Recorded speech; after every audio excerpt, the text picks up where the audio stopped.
David Cormont, je vous ai vu réagir pendant ce sujet. C'est pas un sujet important, selon vous? Si, c'est un sujet important, mais on a déjà parlé de la laïcité. On voit bien la tentation dans les différents débats que j'ai pu voir d'habitude. C'est la première fois que je vais participer à un débat de ce type. Que, évidemment, il y a un focus qui est mis sur ce sujet. Et moi, je vais vous dire, on va parler de la question des migrations. C'est une question fondamentale qui me tient à cœur parce qu'elle correspond à quelle identité on veut pour l'Europe. Quelle valeur, oui, et quelle valeur on veut pour notre continent. Donc, j'ai aucun problème pour y répondre, mais très franchement, quand on discute avec les Gilets jaunes, quand on discute d'ailleurs avec les gens qui subissent des difficultés dans leur vie de tous les jours, ce n'est pas vrai que ce sont ces sujets qui reviennent constamment. Ce n'est pas vrai.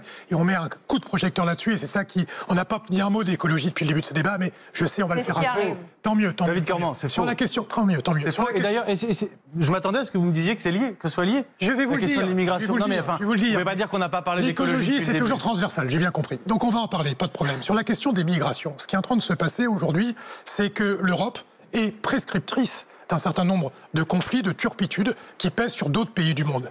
Et par rapport à cette réalité, c'est la réalité du changement climatique. Songez qu'au Mozambique, et c'est la première fois dans l'histoire du monde, il y a une ville qui a été rayée de la carte à cause du changement climatique. Quel effet cela va avoir en matière de migration, à notre avis?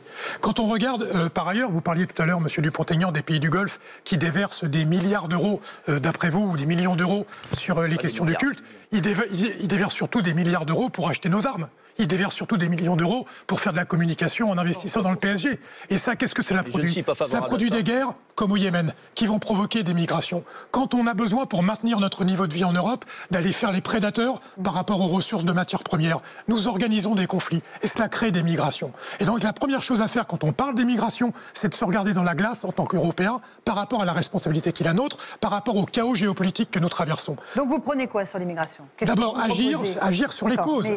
Et sur la question de ce qui est en train d'arriver, bien sûr qu'il faut accueillir les migrants. Et il faut les accueillir, j'ai envie de vous le dire, le mieux possible. Pourquoi? Parce qu'ils peuvent être une chance pour le continent européen. Toutes ces personnes qui viennent à cause des questions des conflits et du changement climatique, ils ne viennent pas en France parce qu'ils veulent rester pour toujours. Ils ne viennent pas en France, comme je l'entends parfois, parce qu'il y aurait des acquis sociaux extraordinaires. Ils viennent pour ne pas mourir. Et la première chose qu'ils veulent faire, une fois que le conflit ne sera plus dans leur pays, c'est de repartir. Et quelle chance ce serait pour la France et pour l'Europe si nous étions en situation de pouvoir accueillir ces personnes dignement, de les aider à pouvoir reconstruire leur vie ensuite. Combien vous montez le nombre de ceux qu'on peut accueillir et donc accueillir dignement? Pardon, Madame Laurence Ferrari, mais votre question, pardon de vous le dire, mais me paraît obscène. Il ne faut pas laisser des gens mourir. Il ne faut pas laisser des gens mourir. Donc les personnes qui sont en situation de pouvoir mourir et qui essayent de sauver leur enfant et qui, au péril de leur vie, traversent la Méditerranée dans les conditions que l'on sait, c'est inadmissible. Et bien sûr qu'il faut accueillir dignement. C'était ma question. Accueillir dignement. Ce qui est quand même tragique et paradoxal et effrayant, c'est que je ne doute pas de votre sincérité et de votre générosité. Je vous remercie, Monsieur Dupont. Non, mais je n'en doute pas.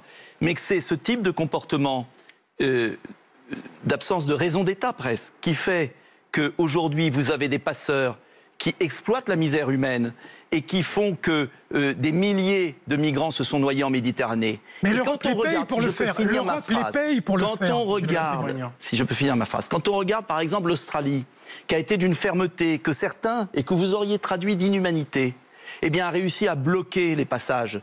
Et de fait, il n'y a pas eu...